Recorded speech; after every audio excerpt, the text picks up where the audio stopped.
आज की इस ऐतिहासिक सभा की अध्यक्षता कर रहे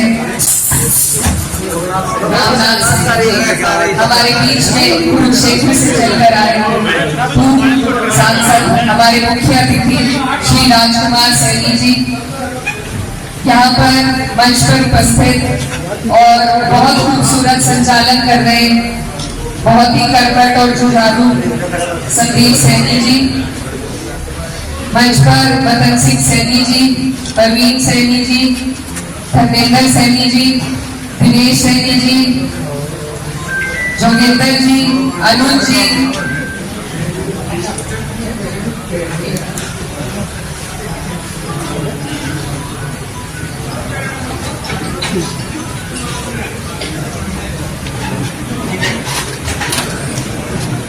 दीपक जी, विजेंद्र जी, जयपाल जी, भूपेंद्र जी मेरे साथ चल रहे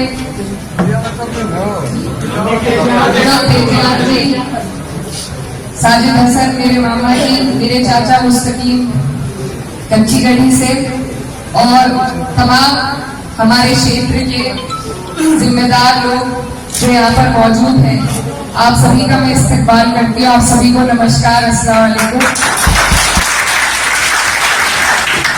आज बहुत खुशी का दिन है, दो हमारे पास अवसर है। आज ईद भी है और हमारे महात्मा ज्योतिबा फूले जी की जयंती भी है,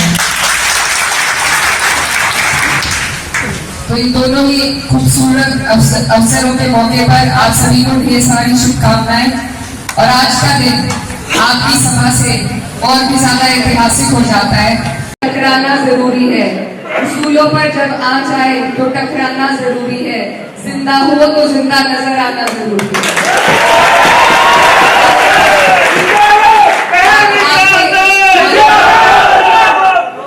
आपके हौसले के लिए कि ना ये सुबह आखिरी है ना ये शाम आखिरी है, जहां हो जुल्म की कसरत वो निजाम आखिरी है, ये बहुत जरूरी है।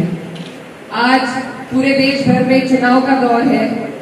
यहाँ हम जितने भी लोग उपस्थित हैं, हम सभी महात्मा ज्योतिबा फूले जी के अनुयायी हैं और हमारी कोशिश यही रहनी चाहिए कि हम उनके मार्गदर्शक, उनके दिखाए हुए रास्ते पर चलकर अपने समाज को पढ़ाई की ओर अग्रसर कर ही आगे ले जाए।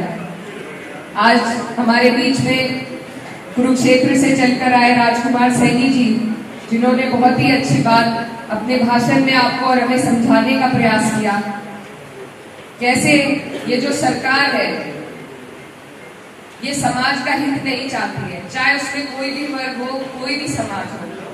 ये सिर्फ पूंजीपतियों की सरकार है और आपके हमारे वोट लेकर ये काम सिर्फ उनका करना चाहती है।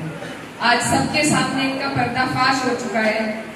सारी सरकारी संस्थाएं जिनसे आपको हमें सुविधा मिलती थी, कम दरों पर हमारे काम हो जाते थे, हमें आरक्षण भी मिलता था, पेंशन भी मिलती थी, वो सब बेचकर इन्होंने प्राइवेट सेक्टर में देकर अपनी नीयत को साफ कर दिया है।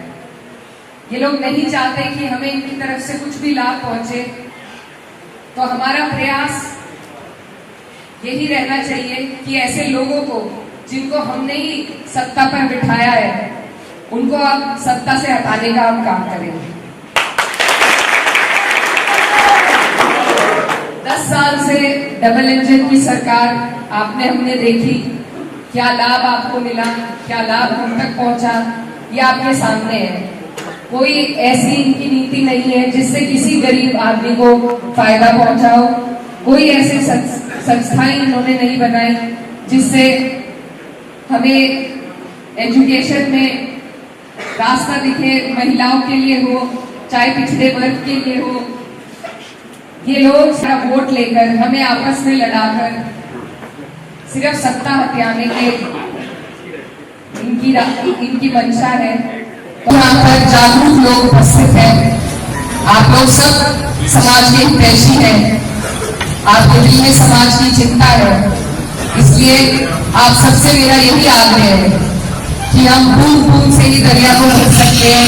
हम हर जगह जाकर लड़ाई नहीं कर सकते, लेकिन हम अपनी सीट पर इंडिया गठबंधन को मिलाकर इनसे आगे बढ़ने का काम कर सकते हैं।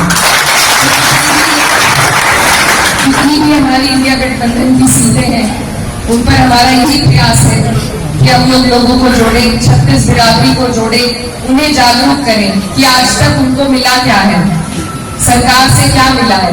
सरकार का काम है हमारे समाज के सबसे आखिरी पंक्ति में जो इंसान खड़ा है, जो सबसे दबा कुचला गरीब प्रताड़ित इंसान है, उस तक लाभ पहुंचाना। लेकिन ये सरकार इसके विपरीत ही करती है। आपने देखा होगा किस तरीके से उन्होंने इलेक्टोरल बॉन्ड का जो स्कैम किया है, पैसे इलेक्टोरल बॉन्ड के जरिए लिए और फेंके दिए गए। आज उनका कच्चा चिट्ठा आपके सामने है। पिछली बार हमने इन्हें 90% वोट देकर जिस गलती पर बिठाया है, इस बार अगर हमने अपने इस मौके का, ये जो चुनाव का मौका है, यही हमारे पास एक ऐसा मौका है जिसमें हम बदलाव कर सकते हैं। क्योंकि धरने भी देकर देख लिए, हमारे यहाँ बहुत से किसान भाई भी उपस्थित होंगे, हम लोग धरनों पर भी बैठे। एक किसान अपने परिवार का पालन पोषण अपने पेमेंट से ही कर सकता है, और जब वो भी ना मिले तो क्या उसके हालात होंगे, ये आप अच्छी तरीके से जानते हैं। तो धरनों पर भी बैठकर आप लोगों ने देखा, ना धरनों पर किसी की सुनवाई है, ना वैसे सुनवाई है। तो सुनवाई का जरिया सिर्फ आपका वोट है, और वोट का मौका आज आपके पास है। तो अगर हम इस मौके से चूके तो फिर गलती हमारी होगी, फिर गलती इनकी नहीं है। और ये लोग जिस तरीके से हमें उदाहरण दे देकर ये दिखा रहे हैं कि इनका अहंकार और इनकी तानाशाही बढ़ती जा रही है, अगर अब भी हमने सीख न ली तो आगे जाकर हमारी पीढ़ियों को और हमें बहुत पछतावा होगा। तो आप लोग सब यहाँ पर सारी बातों से अवगत है, जागरूक लोग हैं। मेरा आपसे यही कहना है कि जो लोग समाज का विभाजन करते हैं और समाज में दरार डालने का काम करते हैं और खून की राजनीति पर जो नकदी हथियाना चाहते हैं,